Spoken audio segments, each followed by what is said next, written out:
Melissa will start with that. Well, I'm with Melissa and Laurel Maki of 31 Backpacks, and we want to highlight them as a mission organization in our community that's doing great work in helping with food insecurity in our school system. So, ladies, can you give me a little background of when 31 Backpacks started and a little history, please? Sure.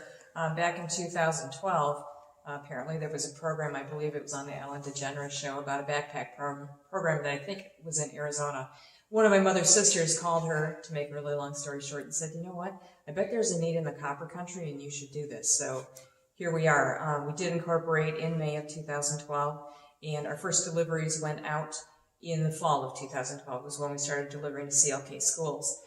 Since then, what we did is we got comfortable at CLK schools, and then we expanded on to Lake Linden, and then we got comfortable there, and then we went to Delaware Bay, and so on and so forth. So now we're in 11 districts, if we count today. We're in 11 different school districts that encompass Keweenaw, Houghton, and now Baraga counties.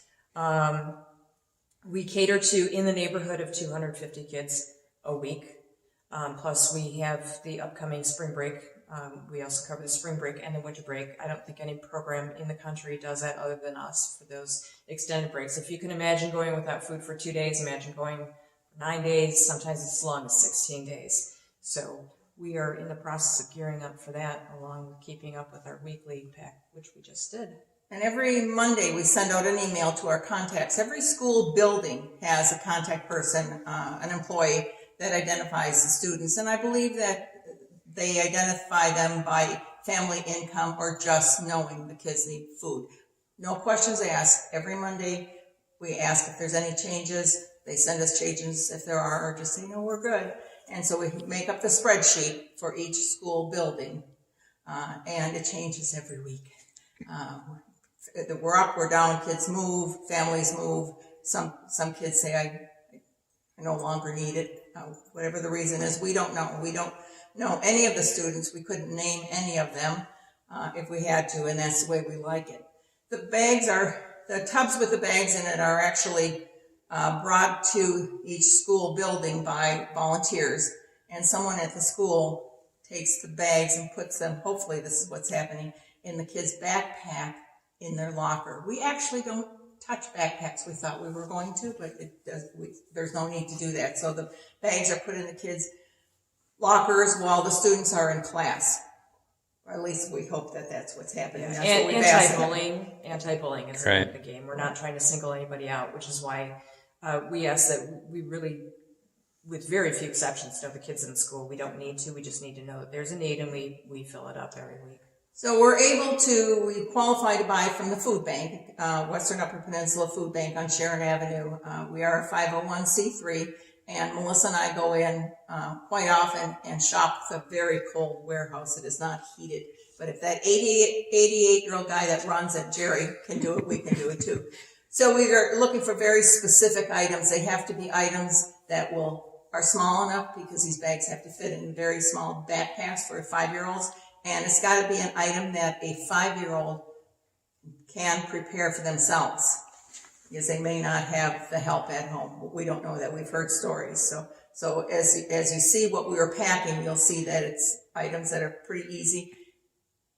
A lot of them, they need a microwave. They all have microwaves, but we never send home canned goods on the weekends, and it's all just easy to prepare food. A lot of carbs, but 3 pieces of fresh fruit. We just spent $243.01 at Econo today buying 608 pieces of fresh fruit. So they got an apple, a banana, and a cutie in each bag.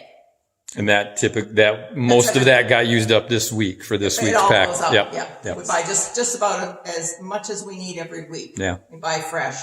The apples and the oranges you can carry over to some degree to the following week. The bananas, absolutely, they will not last.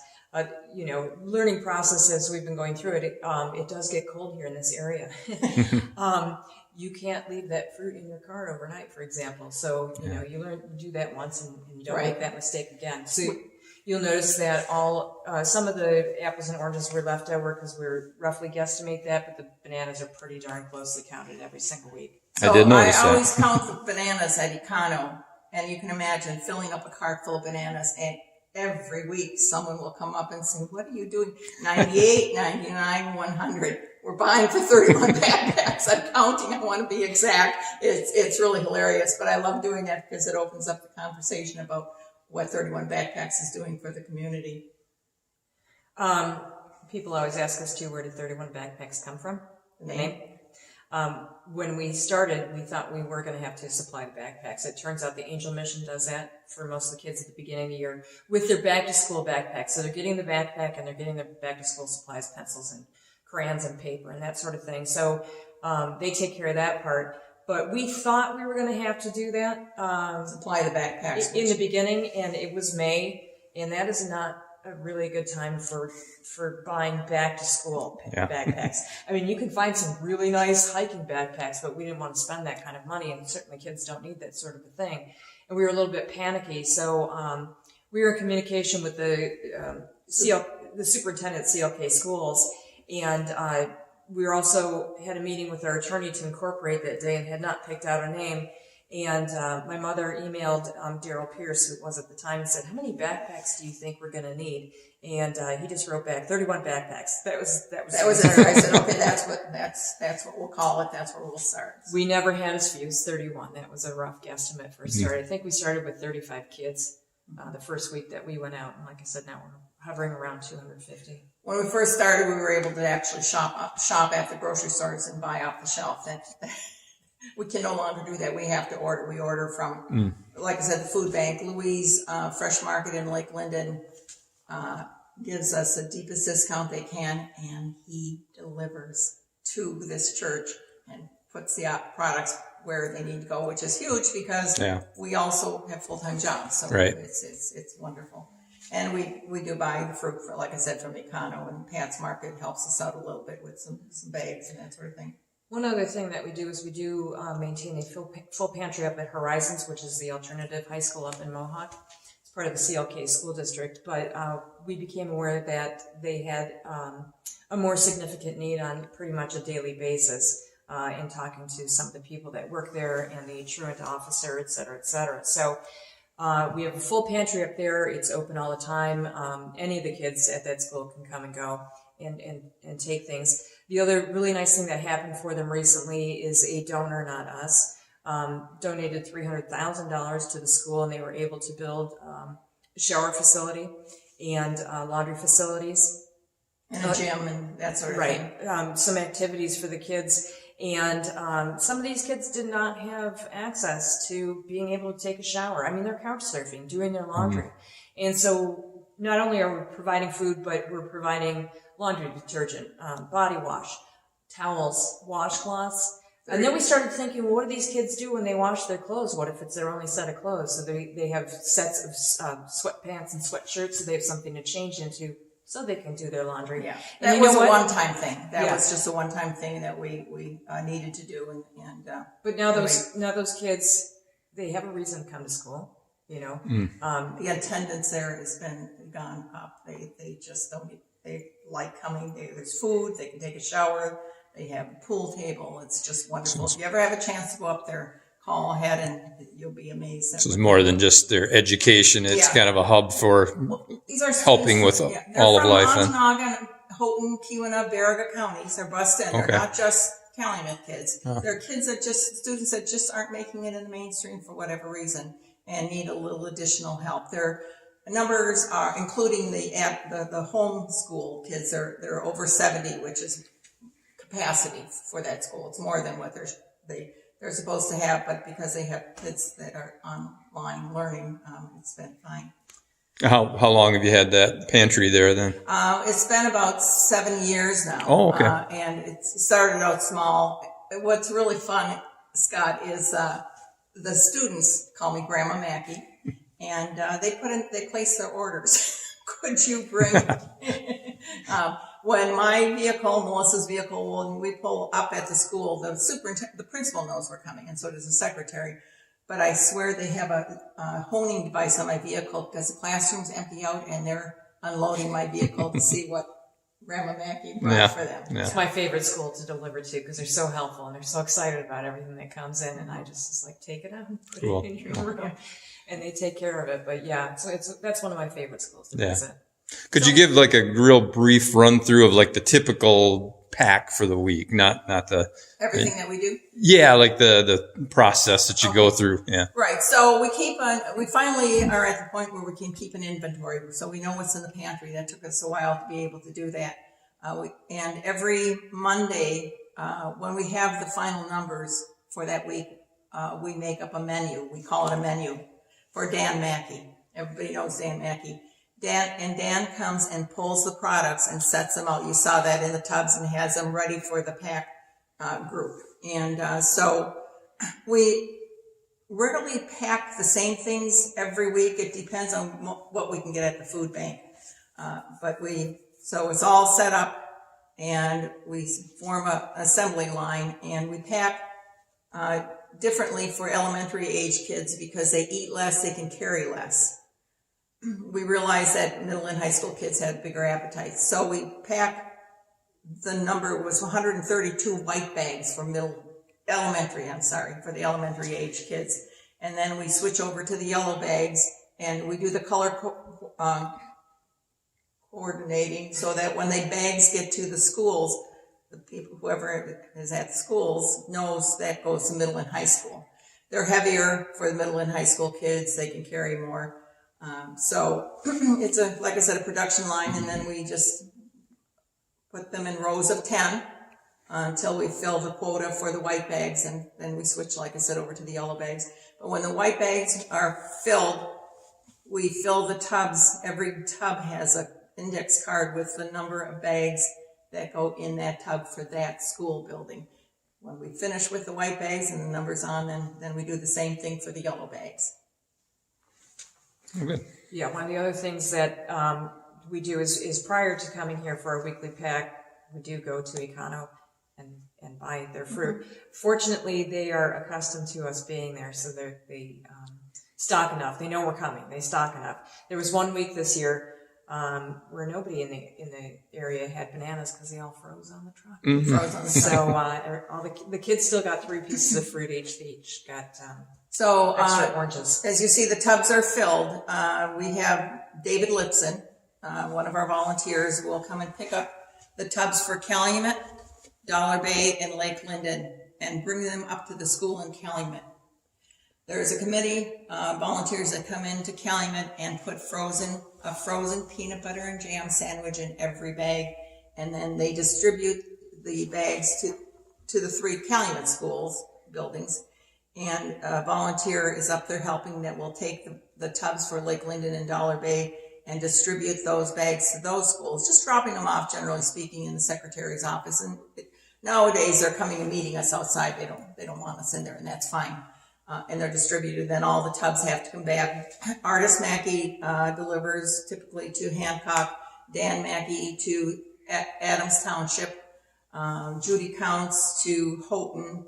Barraga Lance they send a bus here with bus driver that will come in and fill the bus with those tubs and bring them to the schools in Barraga and Lance, and then they have to bring those tubs back. We can't afford to keep have a lot of tubs, so we have to get them back.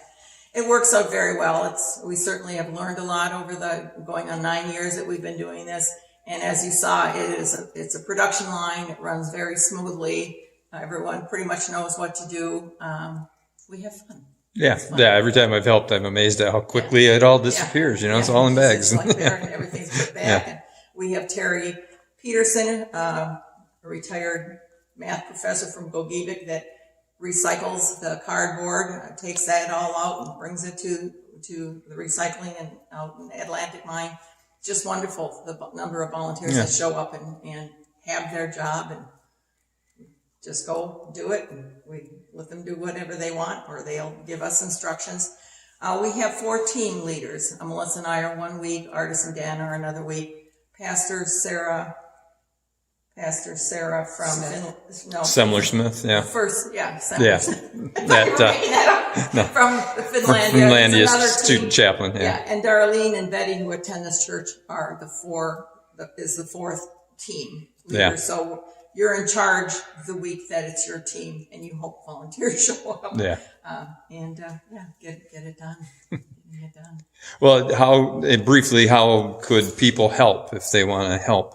Well, financially, first of all, which your church has been just so generous with us, First United Methodist Church, just for years.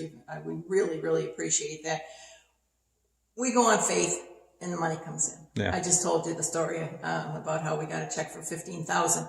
You know what it's going to cost for gift cards for the spring break? $15,000. Wow. So, God answers our prayers. Yep. And we, for the spring break and Christmas break, not only do they get food, but we can't pack perishable items, milk and butter and eggs and that sort of thing. So we give them a gift card that's very specific. They can't buy alcohol. They can't buy lottery tickets. They can't buy tobacco with those cards. Lance and Barriga will get gift cards to Pat's in Lance. And some will get gift cards to Econo and some to Louis, depending on where the schools are and where they live, because transportation can be a problem for some of these families. Yeah. And so we're very aware of that. And we've always said, if you need a ride to the grocery store, everybody's got our number, make a phone call and we'll get you there to get the perishables. So, yeah. Yeah, good. Mm-hmm. Well, great. Thanks. That's very helpful. And it's great work that you're doing. And yeah, it's been amazing to see how it's just expanded and grown and one of the things she didn't mention about what people can do, a lot of people want to donate food because they want to have a thing. Yeah. Right. It's real difficult for us to do that because we're looking at quantities of close to 250 of each piece that we need, for example. And number two is maybe a 5-year-old is getting this, so we can't take canned goods. We don't know if they have a can opener. We can't take, bags of rice and bags. And the weight of canned goods adds up so much. What we do. And furthermore, we have the ability, because we're a 501c3, to buy from the food bank. And when you buy a box of, say, mac and cheese, it might be on sale for $1.89 or $1.29. We can buy 8 for the same amount of money because of our buying power. So your dollar goes a lot further if it comes to us than it would if you were to buy individual goods. The food bank charges 20 cents a pound.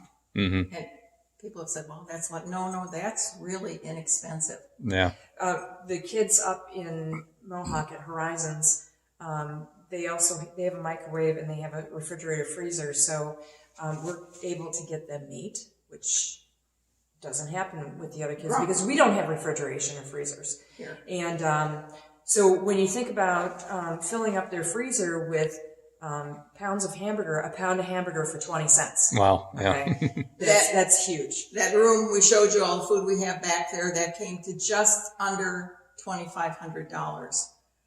That's a lot of food for that amount of money. Yeah. Yeah. And so we're just thrilled. The food bank doesn't always have what we want. They never know what they're going to get, but we always figure out some items. Well, great. Thanks so much. Thank you. Yeah. I appreciate you doing this.